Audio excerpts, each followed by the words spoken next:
First record I ever bought was Virginia Plain by Roxy Music, which was and remains one of the coolest records I've ever heard. Just a fantastic thing.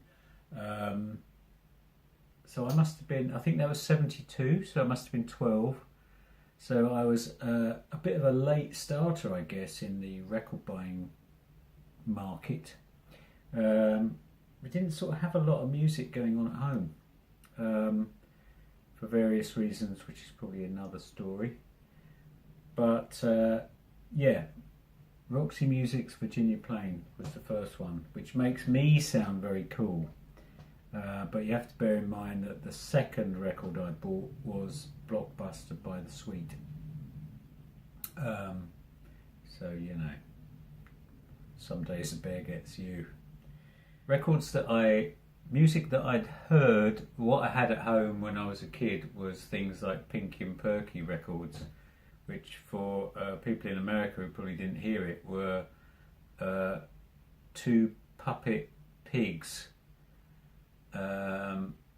who spoke in really weird voices that were done with actors recording with the tape running at different speeds, so they sounded very, very strange. But they were on incredible multicoloured vinyl with 7-inch records.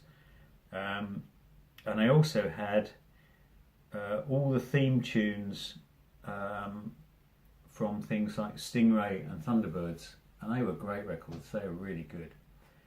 Recommend those.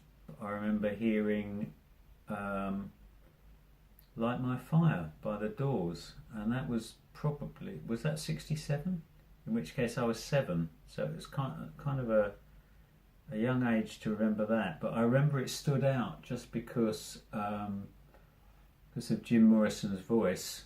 Obviously I didn't know it was Jim Morrison at the time, but that sort of big low voice in a landscape where there were all these sort of very quite fey voices, and all the records sounded like they were trying really hard to please you. And then there was this guy going, "You know we couldn't get much higher," and it just sounded completely different. First album I bought was $1 Billion Babies by Alice Cooper, which is a great record. And then I think the second album was Aladdin Sane by David Bowie. And then we were off. That was about it. No looking back.